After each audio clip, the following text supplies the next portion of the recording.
Dzina la Tate ndi la Mwana ndi la Mzimu Woyera. Amen. Ndakulandirani mu programu ina pano pa Tilankhule na Ambuye. Pamene kupitiriza kusinkha-sinkha mawu a Mulungu mu Sabatayi, pamene tikulowera ku ulendo wa chibalalitso cha mpingo. Mawu oyamba akuchokera mu kalata yachiwiri ya Paulo Woyera kwa Timoteyo, mutu 4 ndime ya 10 mpaka 17. Amene akutiwerengera mawu oyamba ndi a Isaac Chafua Banda kuchokera ku St. Barnabas Dwangwa Parish mu Archdiocese ya Lilongwe. Mawu amtengo wabwino akuchokera mu tengo wabwino wa Luka Woyera, mutu 10 ndime ya 1 mpaka 9. Amene akutiwerengera mawu amtengo wabwino komanso kutigawira mawu ndi Reverend Father Frank Lazalo Phiri kuchokera ku St. John Paul II Chitedze Parish mu Archdiocese ya Lilongwe. Mawu oyamba. Mawu a kalata yachiwiri ya Paulo yolembera Timoteyo. Pachadema adandisiya chifukwa chokonda zapansi pano. Adapita ku Tesalonika. Kilesike adapita ku Galatiya. Ndipo Tito adapita ku Dalmatia. Luka yekha ndiye ali ndi ine. Ukatenge Mariko udzabwere naye kuno, chifukwa amene uja angathe kundithandiza pa ntchito. Ndidatuma Tikito ku Efeso. Pobwera unditengereko mwinjiro wanga, umene ndidasiya ukakalipo ku Troyesi. Unditengerenso mabuku anga, makamaka aja azikopawa. Alexandro, mmisiri wa zosulasula uja, adandichita zoyipa kwambiri. Ambuye adzamulanga molingana ndi zimene adachita.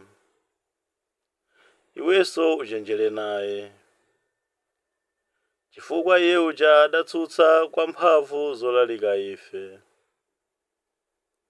Pamene ndinkadziteteza pa mlandu wanga uja, poyamba paja, panalibe ndi mmodzi yemwe amene adabwera kudzandithandiza. Onse adangondisiya ndekha. Mulungu awakhululukire. Koma Ambuye adakhala nane limodzi. Adandilimbitsa mtima kuti ndilalikire mawu onse a uthenga wabwino, kuti anthu a mitundu yonse awamve. Motero ndidzapulumuka mkamwa mwa mkango. Mawu a Ambuye. Tithokoze Mulungu. Ambuye akhale nanu, akhalenso ndi mzimu wanu. Mawu a mthenga woyera monga analembera Luka. Ulemu kwa inu Ambuye. Pa nthawi yomweyo Ambuye adasankha anthu 72 nawatuma awiriawiri kuti atsogole kupita kumudzi uliwonse ndi kumalo aliwonse kumene iye ankati apiteko. Adawuza kuti zinthu zambiri koma antchito ngochepa. N'chifukwa chake pemphani mwini zinthu kuti atume antchito kukatuta zinthuzo. Pitani tsono, ndikutumani ngati ana ankhosa pakati pa mimbulu. Musatenge chikwama cha ndalama, kapena thumba la paulendo, kapenanso nsapato zapadera, ayi. Musayimenso kuti mupereke moni pa njira. Kunyumba kulikonse kumene mukalowe, mukayambe mwanena kuti mtendere ukhale mnyumba muno. Ngati mnyumbamo muli munthu wofuna mtendere, mtendere umene mwanenawo udzakhala pa iyeyo. Koma ngati mulibe munthu wofuna mtendere, mtendere umene mwanenawo udzabwerera kwa inu. Khalani mnyumba yomweyo. Mudye ndi kumwa zimene akupatsani, pakuti wantchito ngoyenera kulandira malipiro ake. Musamachoka kumene mwafikira nkukalowa ku nyumba zina, ayi. Mukalowa m'mudzi anthu nakulandirani, mudye zimene akukonzerani.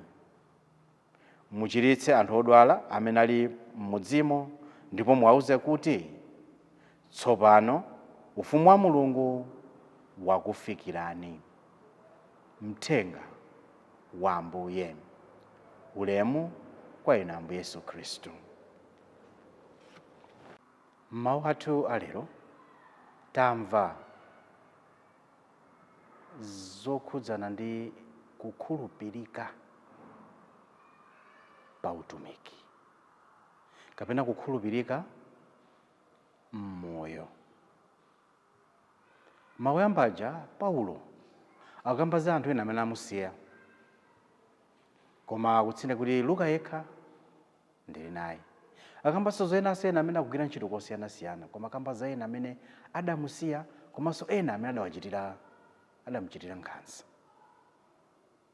Ndipo muthenga wathu wabwino lero tamva za anthu amene anatumidwa 72 kukalalika mawu a mthenga wabwino, kukalalika Yesu Khristu, kukalalika chipulumutso cha anthu.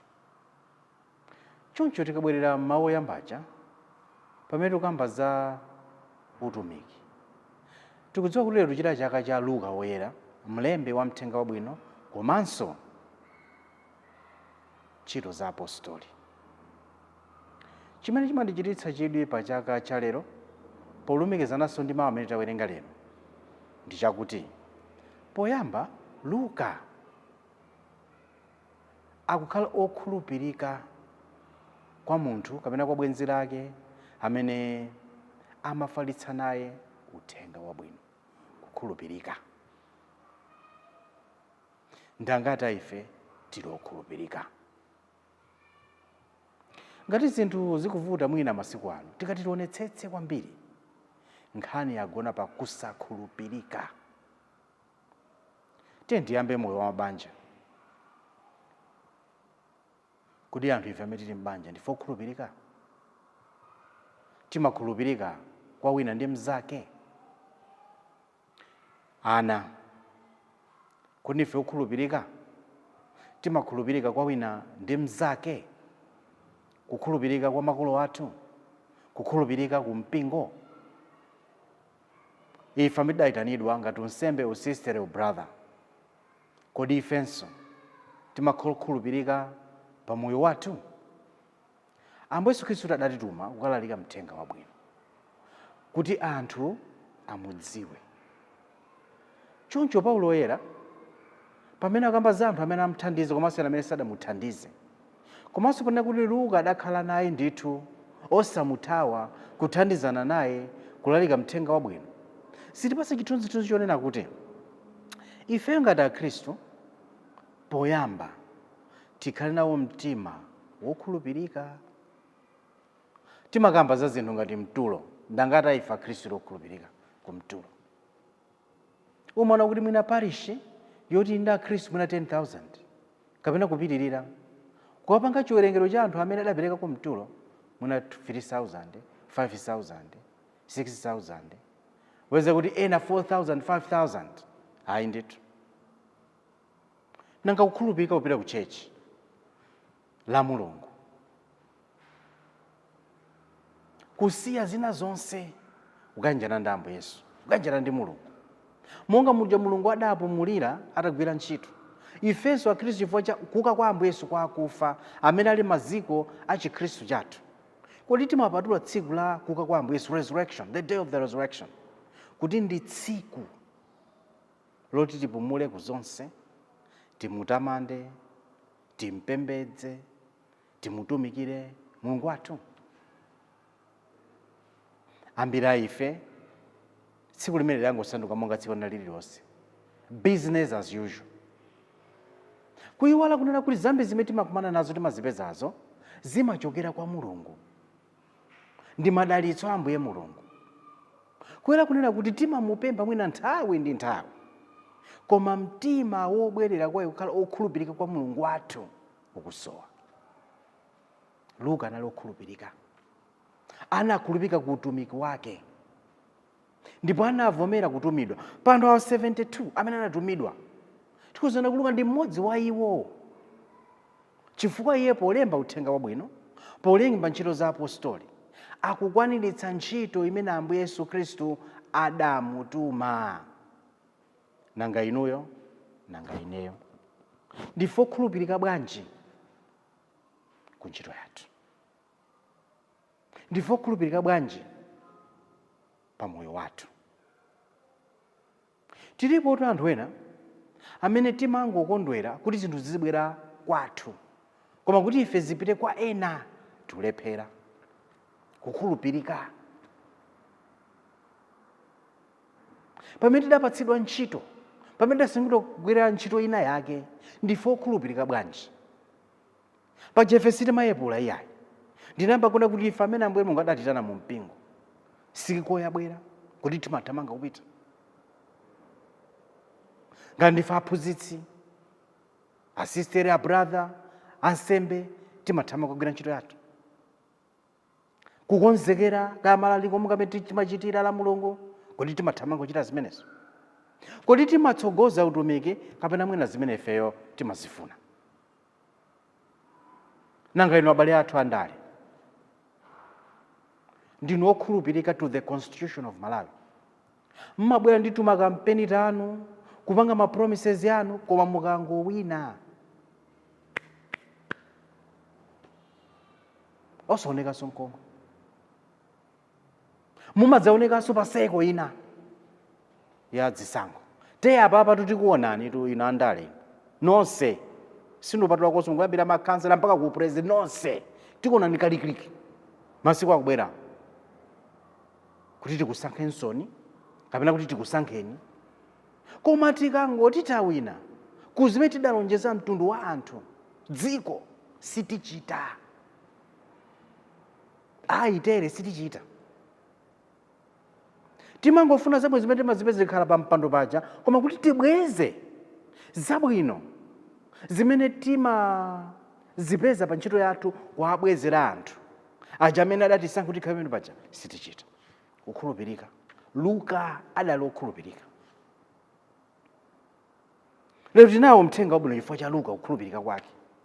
Tili ndi ntchito za apostoli chifukwa cha Luka, kukhulupirika kwake. Kulembako za umboni umene Ambuye Yesu Khristu adamuchitira. Nanga business nanu, tetu tiona apa kunena kuti ndi njala yabwera apa, profiteering, ndi tuthumba kapena masikelo ati amamanga masikelo, nzona kasizi omata amamanga masikelo. Tiona atu mitengo skyrocketing, tifuna kupanga profit 1000%. If our business, ndife okhulupirika ku mitengo, ndife okhulupirika ku zinthu zimene ku malamulo amene amatiuza kuti tipange motere kapena ayi. Kukhulupirika. Tikamakhala ngati akhristu, timayenera kuonetsa nkhope ina ya Ambuye Yesu pochita zinthu moyenera komanso mokhoza. Ngati akhristu timayembekezera kapena anthu amayembekeza kuti tichite zinthu mokhoza, tikhulupirike ku malonjezo athu. Pa loweruka lililonse la Pasaka, Holy Saturday, timabwereza malonjezo a Chikhristu yathu, ubatizo. Koma kuti timakhulupirika ku malonjezo amene aja kapena ayi. Ife amene tigwira ntchito ma NGOs, timakhulupirika ku ma values anthu aku Malawi kapena ayi. Kama ngananena tsiku lijali kungotengeka kuti zachizunguzi ndi zabwino zioneke zopusa koma zioneke zabwino chifukwa choti nzakunja nzazungu. Timalolera to destroy our own values and cultures. Kulephera kukhala okhulupirika ku chikhalidwe chathu chabwino osati choyipa, chikhalidwe chathu chabwino. Timangofuna tipeze ndalama zochuluka pa zimene tikuchita, koma osati kuti anthu apeze ma values kapena zoyenera kapena zowayenereza. Basi mwina tikhozololera kumayenda tumaliseche wanthu chifukwa cha ndalama, tikhozololera kumaphana ngati nkhuku chifukwa cha ndalama, nthawi zoti patikaona even kuti nkhondo zimene zikuchitika mu Africa muno tati tizizukute bwinobwino. Tiona kuti anthu a Africa tikungophana kwa amene akupanga profit. Maiko akulaya tisachite mantha, tisamachite mantha kufotokozera ngati izizi. Tinokhala okhulupirika to our values, to our traditions, to our cultures. Koma ndati zabwino osati zoyipa. Osati khala okhulupirika ku chokolo yani, chokolo nchoyipa. Koma khala okhulupirika to the values. Nanena sikulapita kunena kuti ndifuna chantili ndi so many street kids. Pamene fiti ndi extended family. Uncle wanga, atsibwene wanga, makazens anga. Koma so many street kids. Anambira kukhala pansi chifukwa chani. Ndikuganiza kuti tikulephera kukhala okhulupirika. Choncho pa chaka cha lero cha Luka Woyera. Pamene Paulo akunena kunena kuti Luka yekha ndi amene ali ndithu kunena kuti lokhulupirika. Pamene Ambuye Yesu akwatuma anthu kapitani mukalalika anthu 72 aja. Kulalika ndipo adakalalikadi. Tikukumbutsidwa kukhala okhulupirika ku ntchito zimene Ambuye Mulungu adatipatsa. Okhulupirika ku utumiki wathu. Okhulupirika ku mipando yosiyana zimene tidasenza. Tikamakhala kuno ku Malawi chaka ngati chino cha 2024 pamene tikukonzekera zisankho za 2025 tipange kafukufuku uniuni kama tionenso stock. Kodi anthu ambiri nawasankha anakhulupirika ife kapenayi. Tepa kampeni apabwera akupatsa mtima 2000 akupatsa mtima 5000 tigulitsa voti yathu nika 5000 koma zotsatira zakugulitsa kucha zikhala detrimental kapena zikuononga tsogolo la dziko kapena ana. Ayi ngati akhristu ngati akatolika tinokhala okhulupirika. Inu akatolika amene muli mundale mwinokhala okhulupirika. Inu akatolika amene muli ma business akhristu muli ma business mwinokhala okhulupirika to the laws, to malamulo abwino, to good pricing, to good practice. Ife ngati atumiki a Mulungu tinokhala okhulupirika ku ntchito yathu kufalitsa mthenga wabwino kuti anthu atembenuke mtima.